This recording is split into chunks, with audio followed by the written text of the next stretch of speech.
My son slid a folder across the kitchen table and said, "Dad, we've done the math. You owe us $34,000 in back expenses, and if you don't pay, we're going to need you to find somewhere else to live." My daughter-in-law nodded without looking up from her phone. I picked up the folder, read the first page, and set it back down. Then I stood up, put on my jacket, and walked out the front door without saying a word. At 2:17 in the morning, my phone showed 23 missed calls. Something had gone very, very wrong for them. I should back up. My name is Frank. I'm 66 years old, retired mechanical engineer, 38 years with Caterpillar out of Peoria, Illinois. I have type 2 diabetes, managed well, and a mild heart arrhythmia my cardiologist monitors twice a year. My wife Carol passed 4 years ago from ovarian cancer, 11 months from diagnosis to the end. I held her hand through all of it. After Carol passed, I stayed in the house in Dunlap for 2 more years. 4 bedrooms, a garage I never used anymore, a garden she used to tend that I didn't have the heart to plant anything in. The grief had its own weight, separate from everything else, sitting in every room. My son, I'll call him my son, is 39. He works in insurance adjusting in Columbus, Ohio. His wife, my daughter-in-law, is 37. She's been with him 12 years. They have 1 child, my granddaughter, who just turned 9 and thinks every meal I make is her favorite meal, even when it's just scrambled eggs. In January of last year, my son called and said the 2 of them had been talking. They had a finished basement, separate entrance, its own bathroom, small kitchenette. They wanted me to come stay. Get out of that empty house. Be closer to my granddaughter. Stop driving 4 hours round trip every time I wanted to see her. I told him I didn't want to be a burden. He said, "Dad, you're not a burden. We want you here." I thought about it for 3 weeks. Talked to my friend Dennis, who'd known me since our Boeing subcontractor days in the 80s before I moved to CAT. Dennis said, "Frank, your granddaughter is 9. You've got maybe 8 or 9 good years before she thinks grandparents are embarrassing. Don't waste them driving back and forth." So, in March, I sold the Dunlap house. Sold it for $287,000. Paid off the remaining $61,000 on the mortgage, and had a little over $226,000 left. I transferred $50,000 to my son and daughter-in-law in April, 2 weeks before I moved in. My son said they needed to finish the basement bathroom properly and replace the HVAC unit. I wrote the check without a second thought. The basement was nice, quiet, my own space. My granddaughter would come knock on the door every morning before school and ask if I wanted to watch cartoons with her. I always said yes. I noticed things, of course. The way my daughter-in-law would go quiet when I walked into a room. The way certain conversations stopped when I came upstairs. My son had always been warm, but there was something careful about him now. Measured, like a man reading from a script he'd rehearsed. I told myself I was imagining it. Old men get suspicious in other people's houses. I'd been alone for 2 years. I was probably just adjusting. Then came the Tuesday in September. My son asked me to come up for dinner. Just family, he said, nothing special. I came upstairs at 6, and the table was set formally, which it never was on weeknights. My daughter-in-law had made pot roast, which she knew I liked. My granddaughter was already in bed, which was unusual for a Tuesday at 6. I noticed all of this and said nothing. We ate the first half of dinner in polite small talk. Weather, my granddaughter's soccer, my son's work trip to Cincinnati. Then my daughter-in-law stood up, walked to the counter, and came back with a manila envelope. She set it in front of me. "We need to go over some things," she said. I opened it. Inside was a printed document. Header said Household Expense Reconciliation, Resident Frank. Below that, a table. Room and board, March through September, 7 months at $3,800 per month, $26,600. Shared utilities and internet, prorated, $2,100. Dietary accommodations, diabetic meal preparation, grocery surcharge, $1,900. Medical storage and in-home support surcharge, $3,400.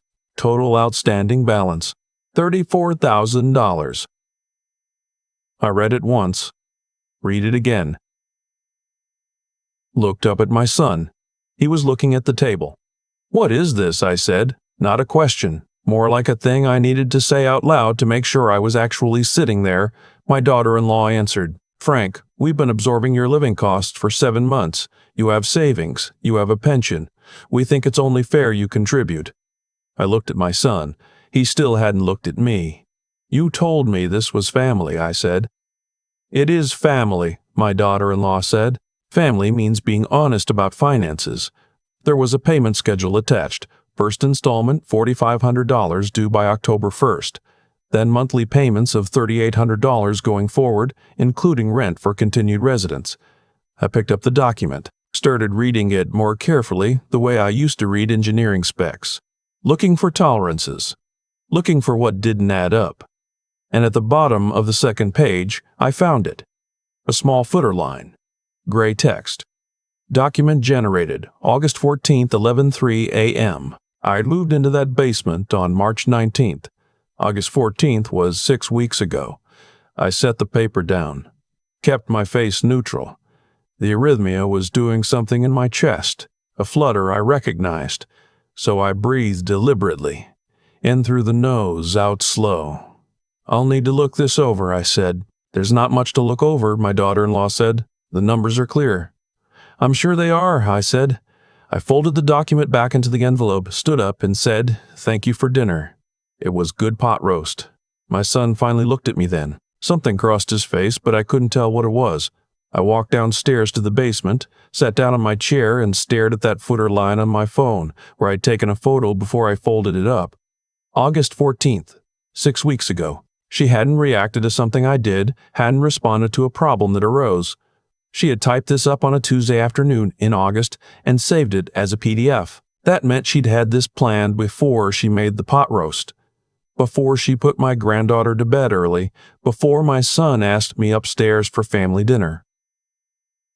I sat there for 20 minutes, then I got in my car and drove. There's a diner called the Millbrook on Route 40, about 4 miles from my son's house. Open until midnight. I'd been there a handful of times with Dennis when he visited. I pulled into the lot, killed the engine, and sat in the dark for a while. I thought about Carol. She'd have seen this coming. She was always sharper about people than I was.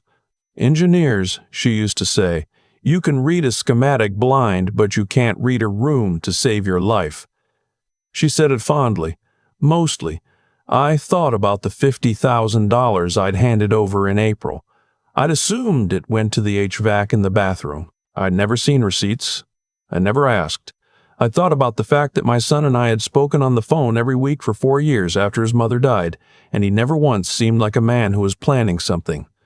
I thought about my granddaughter knocking on my basement door every morning. I pulled out my phone and called Dennis. It was past 9. He answered on the 3rd ring.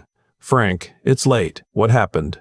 I told him everything. Dennis listened without interrupting. When I finished, he said, "Okay, don't go back tonight." "Where are you?" "Parking lot off Route 40. Is there a motel near you?" There was a Comfort Suites 2 miles up the road. I booked a room on my phone while Dennis stayed on the line. He said, "Tomorrow morning, before you do anything else, you call a lawyer. Not a general practice guy. An elder law attorney. You have something in writing. That's more than most people have." She generated the document 6 weeks before I did anything wrong, I said. "I know," he said, "which means it's not about what you did. It's about what you have."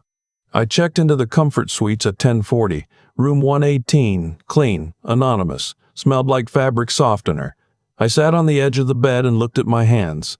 My right hand shakes sometimes from the arrhythmia medication. Not badly, just enough that I notice it. I noticed it now. I had $226,000 from the sale of the Dunlap house, a pension from Caterpillar, $30,400 a month, a 401k with about $190,000 left after Carol's medical bills.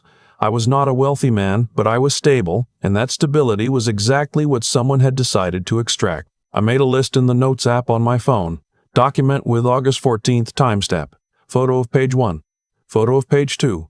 The $50,000 wire transfer receipt in my email. Any texts about the move, about the basement, about the money. I went through my texts with my son. Found them. March 2nd. "Dad, we're so excited. This is going to be great for all of us. March 14th, 2 days before the transfer, the HVAC quote came in at $18,400. Between that and the bathroom, the $50K will cover it and give us a small cushion.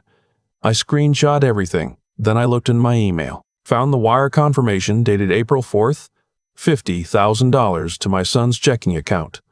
In the memo line I'd written, home renovation contribution, not a loan. I'd written contribution. I stared at that word for a while. Then I thought about whether they'd actually done the renovations. I'd been in the basement for 7 months. The HVAC worked fine, but I'd never actually seen an invoice, never seen a contractor. The kitchen upstairs had new countertops which hadn't been mentioned. I turned off the light and lay there in the comfort suites, heart doing its occasional flutter thing, and I said to the dark room, I should have asked more questions. Carol would have asked more questions. The next morning, I called Dennis first, then called an elder law attorney named Patricia, who was recommended by the county bar's referral line. Her office was in Springfield, 40 minutes away. She could see me at 1 o'clock. I drove to her office with a folder I'd printed at the hotel business center. The document from the envelope, photos, the wire receipt, text screenshots.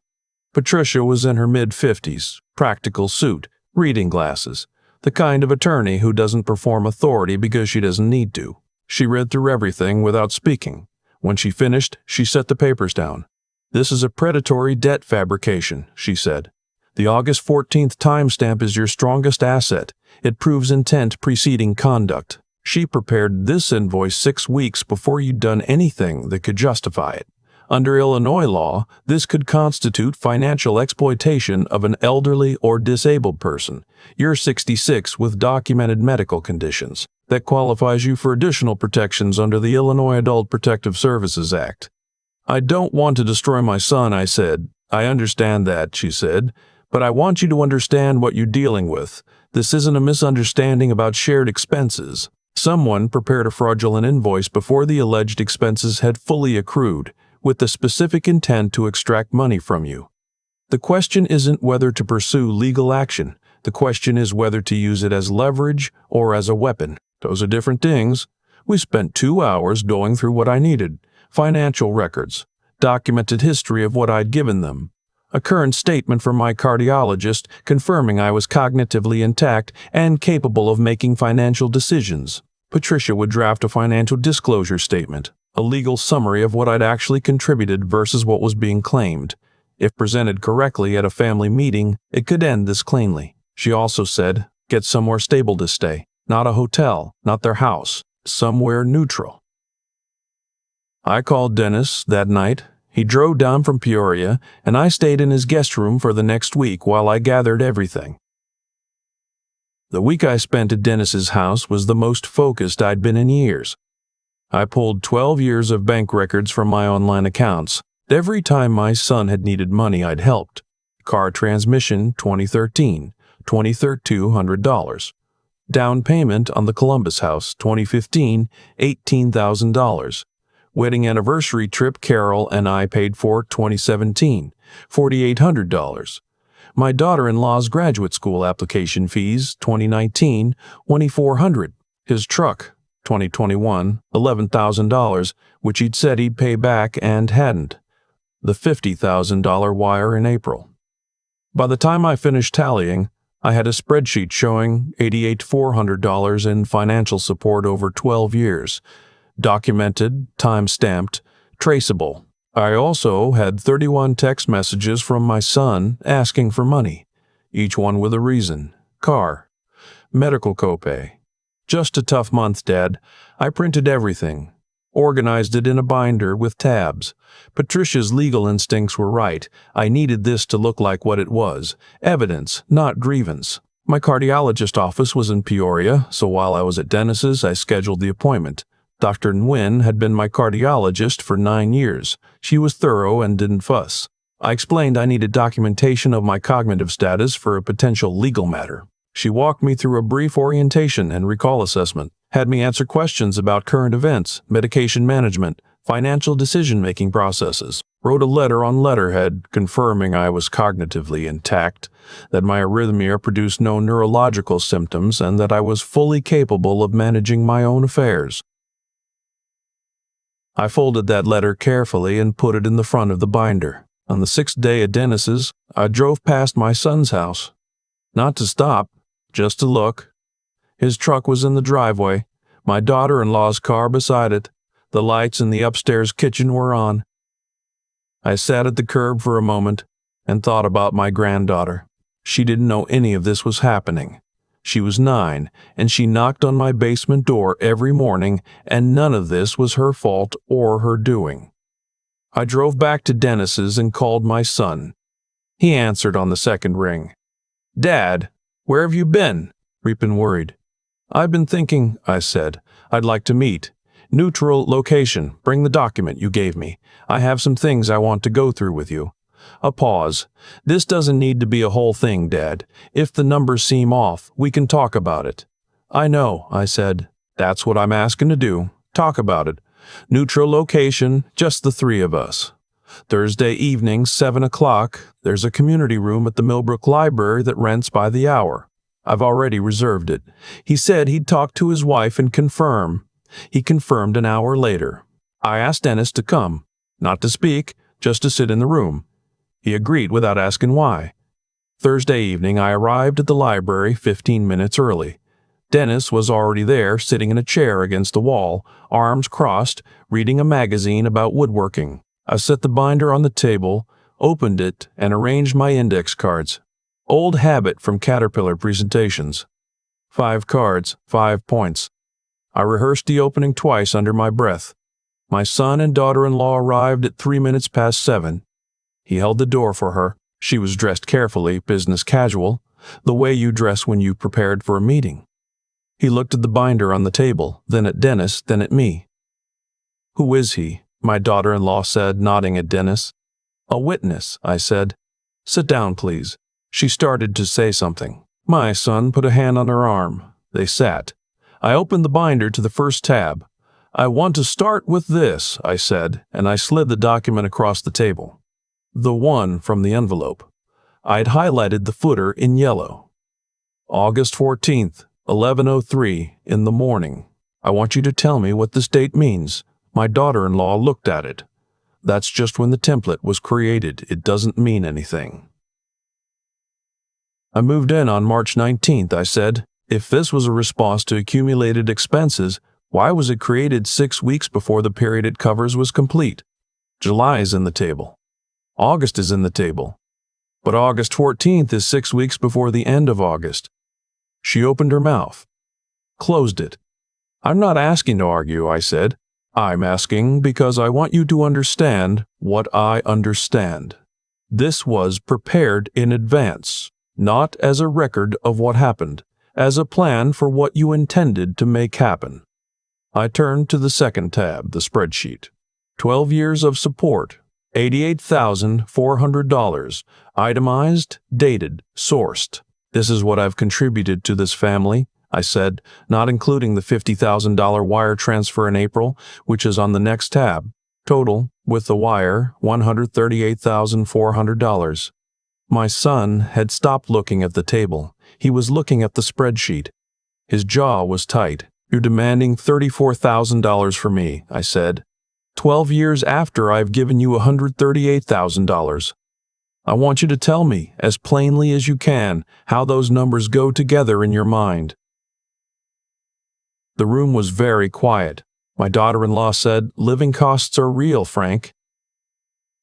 "They are," I said. "So let's calculate them. 7 months at a fair market room and board rate in this county. I looked it up. Average for a private room with shared utilities is $850 to $1,100 a month. Call it $1,000. 7 months, $7,000. Not $26,600. Not $34,000. She looked at my son. He didn't look back at her. I pulled out the last document. Patricia's financial disclosure form, 1 page, typed cleanly. It stated the facts.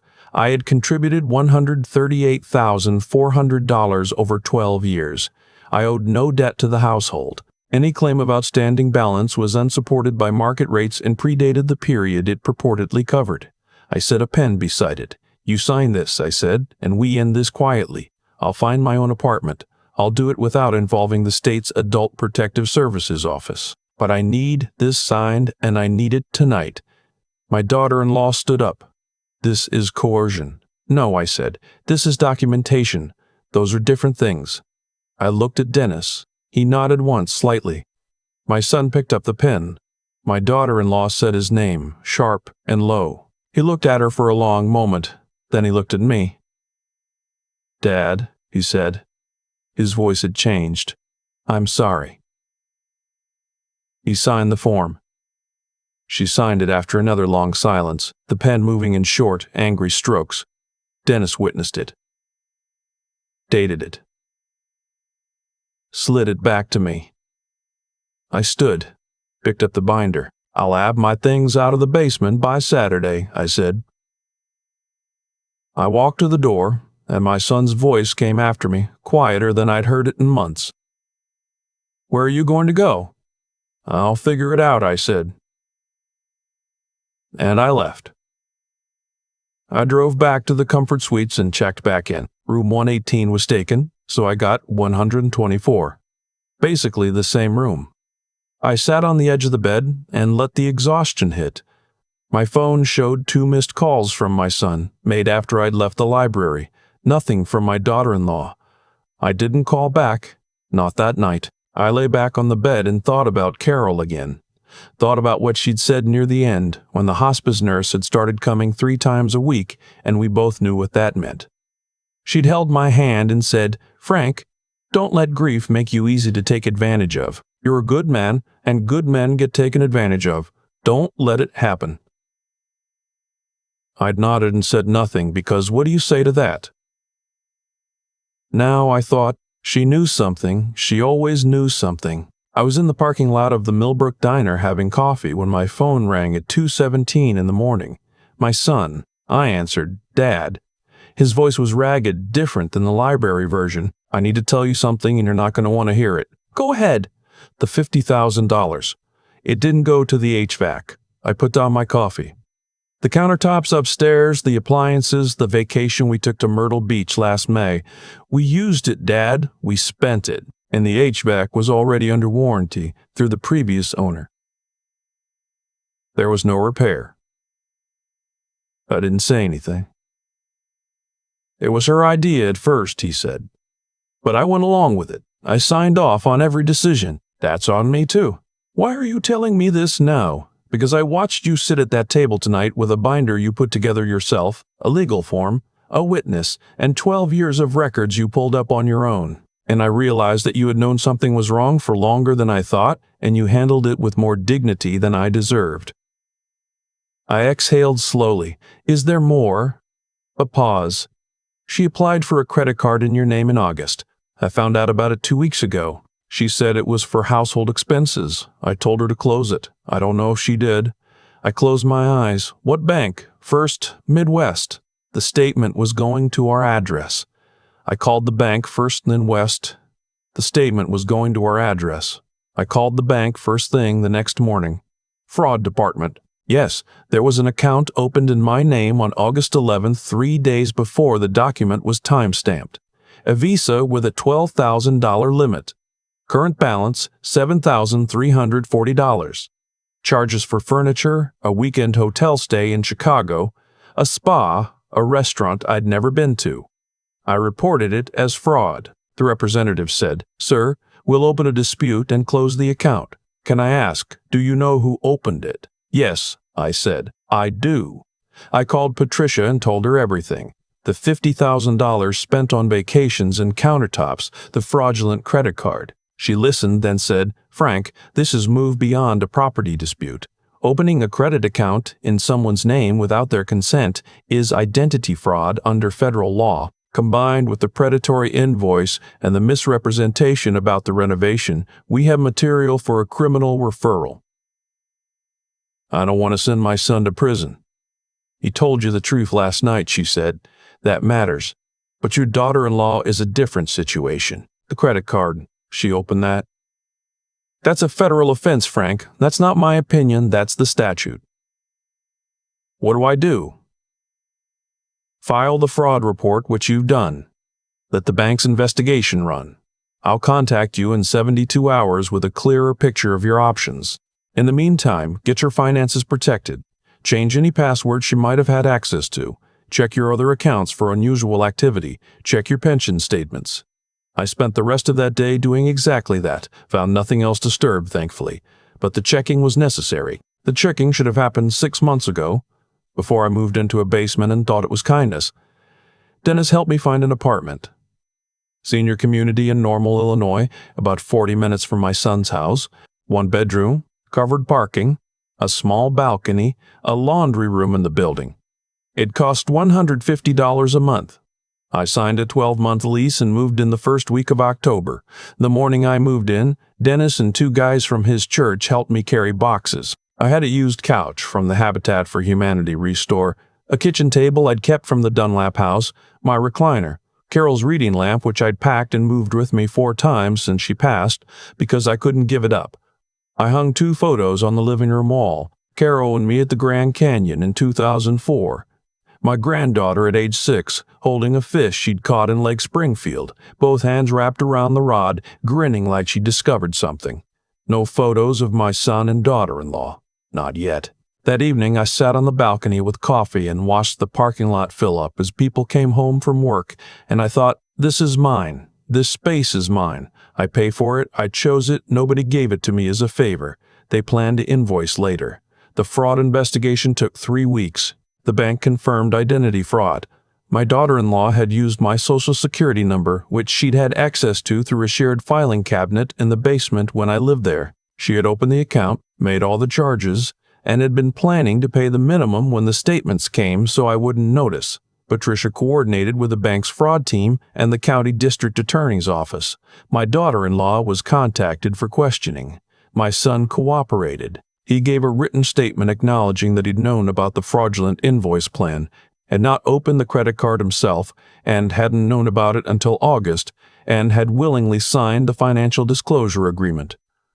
I don't know exactly what happened in those conversations. Patricia shielded me from most of the details, which I was grateful for. What I do know is that my daughter-in-law was issued a formal caution and a civil demand for restitution of the $7,340, and the DA declined to file criminal charges after she agreed to full repayment and a formal diversion program.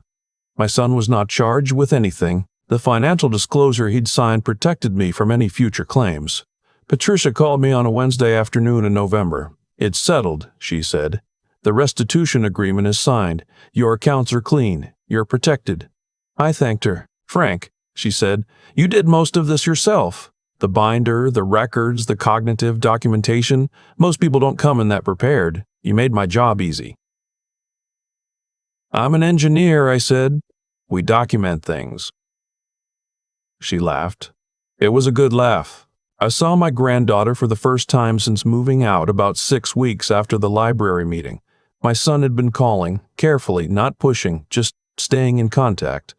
I'd answered maybe half the calls. We'd talked, awkwardly, both of us stepping around the same large thing in the middle of every conversation. He said his wife had moved to her sister's place while the investigation was ongoing. He said he was in counseling. He said he was sorry, which he'd said several times by then. I told him I wasn't ready to answer that yet. But I wasn't going away either. The visit with my granddaughter was at a park near his house, just the 3 of us, on a Saturday afternoon in early November. She ran toward me from the parking lot while he was still locking the car, and she grabbed my hand and pulled me toward the playground and talked for 45 minutes without taking a breath about her soccer team, about a book she was reading, about a kid in her class named Cody who she found very annoying. I pushed her on the swings until my shoulder ached, and then I watched her climb the structure while my son sat beside me on a bench, and we didn't say very much. After a while, he said, "I keep trying to figure out when it started," when I stopped thinking clearly. I didn't answer right away. "I think it was gradual," I finally said. "I think gradual is how these things work. Small decisions that seem reasonable in isolation until you look back and realize you've gone a long way from where you intended to be." He nodded. I'm not going to pretend it didn't happen, I said, but I'm also not going to let it be the only thing. He looked at me, and for a moment he looked like he was 12 years old and had broken something and was trying to figure out if I was going to be angry. I wasn't angry. I was tired and sad and glad to be sitting on a park bench next to my granddaughter's swing set on a cool November afternoon. She's the reason I'm here, I said, meaning my granddaughter. I know, he said. And you're her dad, I said. So figure out how to be worth that. He didn't say anything else. We watched her climb to the top of the structure and announced that she could see the whole park from there. I can see your car, Grandpa Frank, she called down. Can you see my apartment? I called back. No. Where is it? That way, I said, pointing vaguely west. It has a balcony. Does it have a pool? No pool. That's too bad, she said, and climbed back down. The investigation closed in December. I spent Christmas at Dennis's house. His daughter and son-in-law were there, and 3 grandkids who had no interest in any adult conversation and spent the entire visit trying to get the dog to do tricks. Carol would have loved it. She always said Christmas needed more chaos. In January, Patricia sent me a note, a handwritten card actually, which surprised me. It said, Frank, I hope your New Year's quieter than your last one. You should know you handled this with remarkable clarity. Take care of yourself. I put it on the refrigerator. My finances had stabilized cleanly. The fraudulent charges were restituted in full by February. My $50,000 was gone, and I'd accepted that. I'd called it a contribution in the memo line, and in some ways it had been a contribution to the clearest picture I'd ever gotten of what certain relationships actually were. You can't always get money back. Sometimes the accounting comes in other currencies. I still had my pension. I still had my 401k. I had my apartment with the balcony and Carol's reading lamp and a kitchen where I made breakfast most mornings and listened to the radio.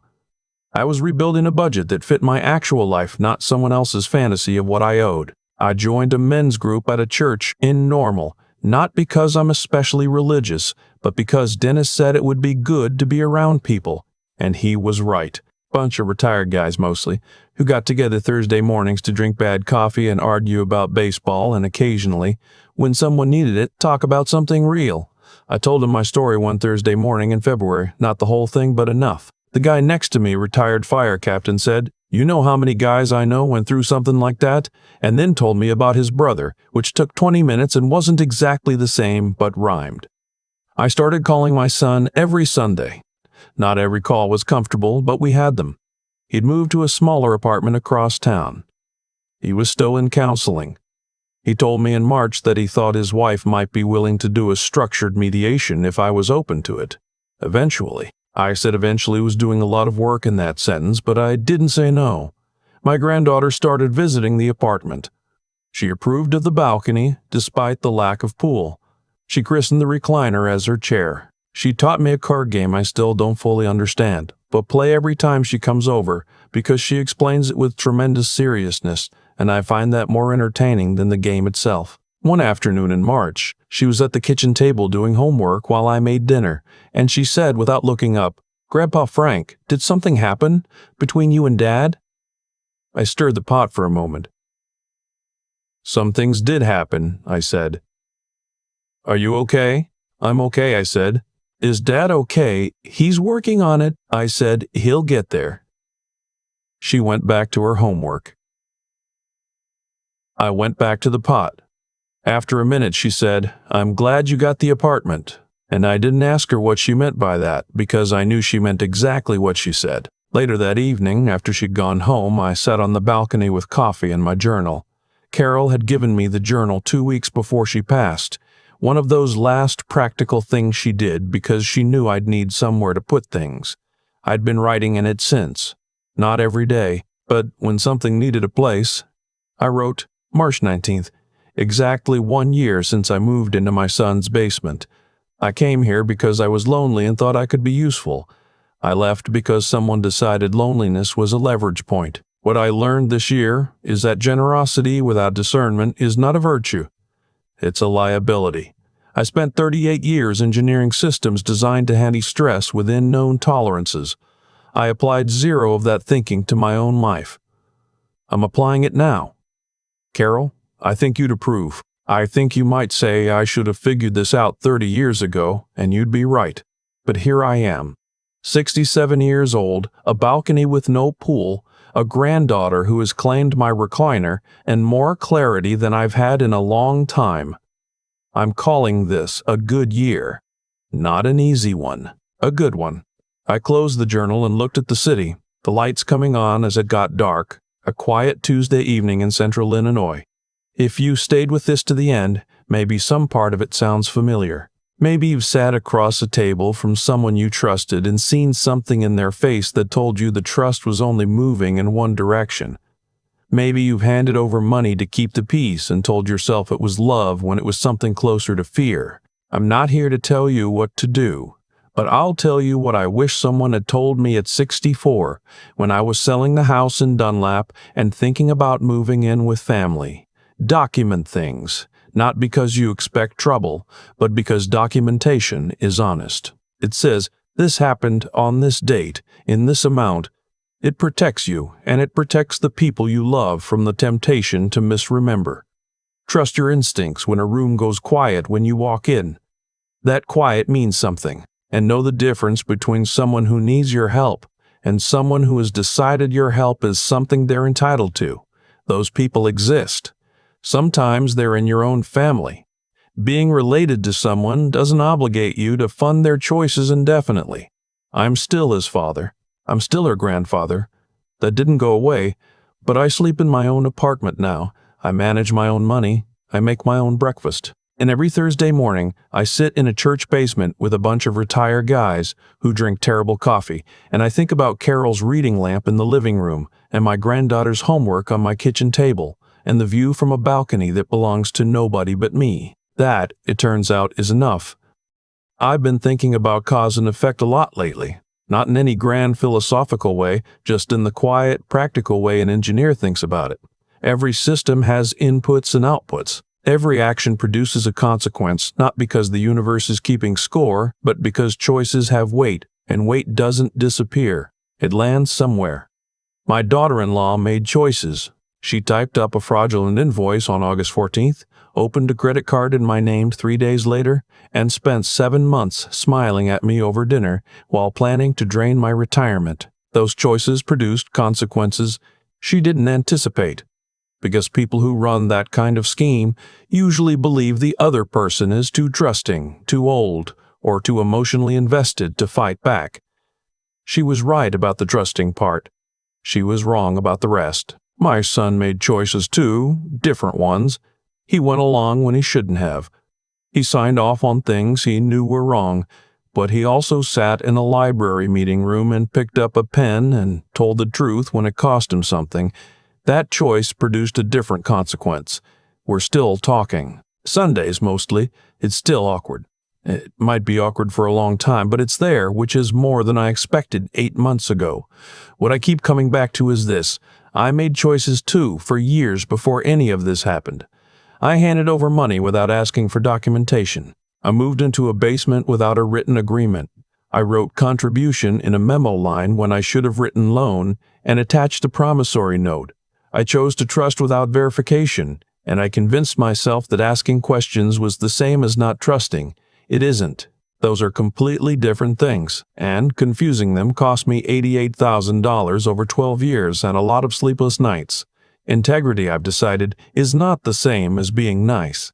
Being nice is easy. Integrity means telling the truth even when the truth is inconvenient, including the truth about your own role in what happened to you. I was not a passive victim. I was a man who valued harmony over clarity for too long, and at 66, I paid the price for that in a way I couldn't ignore anymore. The resilience part surprised me. I didn't know I had it. I thought resilience was something younger people had, something that diminished, like cartilage and flexibility. But sitting in that comfort suites room at 11 at night, printing documents on a hotel business center, printer, driving to a lawyer's office with a folder of 12 years of bank records, that was resilience. Not dramatic, not cinematic, just a 66-year-old man deciding that the story wasn't over yet. Dennis told me once, years ago, that the hardest part of any engineering problem isn't finding the solution. It's being honest about the actual problem instead of the problem you wish you had. My actual problem was that I had spent decades being someone people could take advantage of, and I had called it love. The solution required me to be honest about that first, before I could do anything else. Frank is okay. Frank has a balcony, and Carol's reading lamp, and a granddaughter who is claimed as recliner. That's not nothing. That's actually quite a lot.